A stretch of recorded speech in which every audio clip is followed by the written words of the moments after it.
Hey there, everybody. Pete Pardo here from Comic Book Users. Welcome to another episode of the show. It's Villain Spotlight time, and you know we like to pick obscure villains alongside Mr. Wild Bill here. Hello. Yes, welcome back to another episode of Comic Book Users. We have been threatening this one for a long time. Villain Spotlight. This was actually Pete's suggestion to me one time. We're going to go with Willow the Wisp. Some of you are probably watching saying, who? Who the hell? Willow the who? Willow the Wisp. If you want your very first Willow the Wisp appearance, it's this issue, which is 167. And that is technically him right there, right? Correct? They're just not showing you who he is, right? If I remember correctly.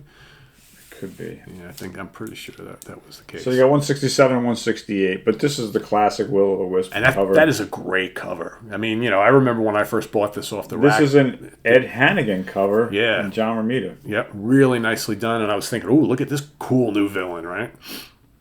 And of course here, John Romita cover. Yep. And you got Mike Esposito on this one. Yeah.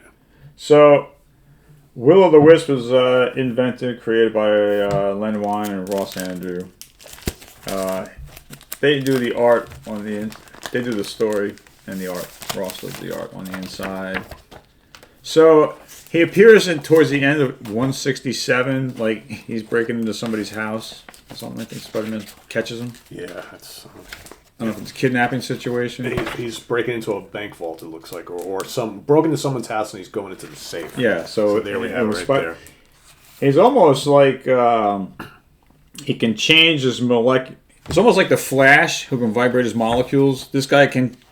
They say he can control the electromagnetic forces of his molecules. Yeah, the density, right? So if you look his density, here, correct. it's like the Vision, right? Remember the Vision? Yes. So here, so he Spider-Man can walk through walls and stuff. Passes right through them. And he flies. Yeah. So his name was Jackson Arvid. And he was doing research. He was like an engineer. He worked at an oil company. And he was working on this Magno chamber. It's weird because he shows up in these first two issues from the 70s, 1978. Issues 166 and 167 and 168. Yep. But in this issue, he shows up later in the early 80s. Yeah, I don't have either of those. These came in my Spider-Man subscription. I think my subscription ended with 238.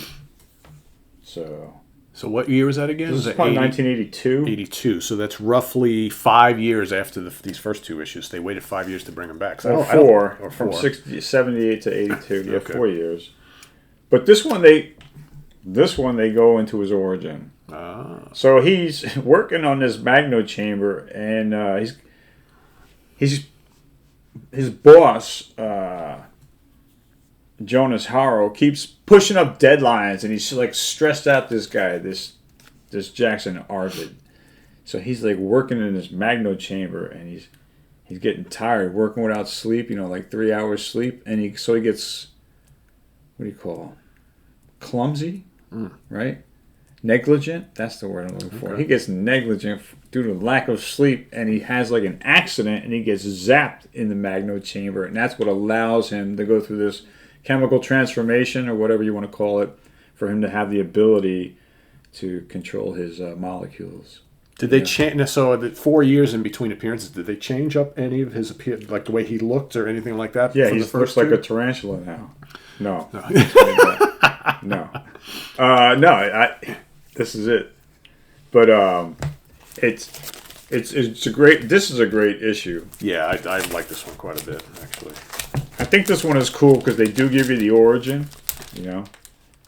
But it's just weird they waited that long to do that. What happened with his accident was he tried to stop the gravimetric power surge from shattering the Magno chamber, and he failed. And he was forced by his employer to do crime, and Spider-Man persuade him to like reject his boss, to resist him, And then Willow the Wisp on multiple occasions tried to kill his boss, Jonas Harrow, but Spider-Man stopped him every step of the way. Stopped all of his attempts. Surely. And that's all like in here. So kind of cool. Yeah, it's just let's see what happens at the end. So basically, wow, they don't do that often. So basically, the cover is basically mimicking this panel right here, which is kind of neat. You don't see that all too often. And then it appears very that few he times dies. where it is an added bonus when the inside matches the cover. Yeah, you don't see that all too often. That's pretty neat. I haven't read this in a while, but here it appears that he dies at the end of this. Or This is a great splash page of Will-O-the-Wisp. Oh, there we go. Yeah, he's back again. They and again how the technique of the villain towering over whoever. Yeah. Gigantor. And this is 1982. Yeah. Right. What do you got down there? Let's see. John Romita Jr. and Dan Green. So Jr. takes over for Senior, right? So This is about 82. Yeah, he was in the later issues, in the early 80s, Junior. You can already see a change. Yeah, totally. It's 1982. Yep. What's interesting is they This book is twice as thick. Yeah. Was that Tarantula? Yeah, cool. Another cool villain. We should probably do one on him at some point. He also didn't pop up all too often, but I always liked him. Was he the first Puerto Rican? Was he Puerto Rican Tarantula? He was was he Spanish, Spanish or or South American or Spanish, something like that? I don't know if he was from Spain. Yeah, I don't but remember. I know he definitely was Mexican, maybe. his cover where he's jumping and leaping with his feet. That's so good. Issue, what is that, 134? Yeah, I think so. That's one of the classic covers from that era. So you have, this is John Romita Jr. artwork. You have different advertisements now. Yeah.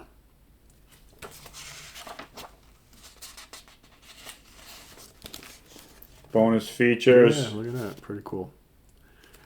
This, where have you seen this before? Oh, you ripped the page Where on have you me. seen that before? Huh? Where have you seen that before? That Spider-Man shot. It's a magnet in my car, on the ceiling of my car. Oh, it You've is seen it? Yeah, you've seen it. Yeah.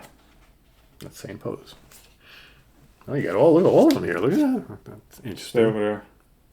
Don't rip this page. Sorry. Hey, accidents happen. Ah, yeah. You have that one? No, Pretty no. cool cover. But it's been so long since I flipped through this book, I don't remember Yeah, that's a lot of extra bonus stuff in there, huh? this journal. Meanwhile, everybody watches like, well, what about the Will-O-the-Wisp? Come on! The Will-O-the-Wisp turn, detour. The big Go off on detour. another tangent, comic book geezer tangent. There's no Willow in this Wisp. Thor's hammer ends it all, right? That's got to be the last page. There we go. Okay. Brought to you by Marvel Comics. Yeah, Back to our yeah. story. Back to our regularly scheduled program. Look for more Wisp. Dr. Doom ad. Yeah. Get your subscription. That's right. Important announcement. I had 4 years. Oh, Robert Bell. Good old Robert Bell. That's right. Completed my Nova run. Got several Iron Man, Spider-Man, and Hulk back issues over the years. Nice. Robert Bell. During these days. Looks like Tarantula's in this more than Will-O-the-Wisp is. Is that him? Yeah, there it is.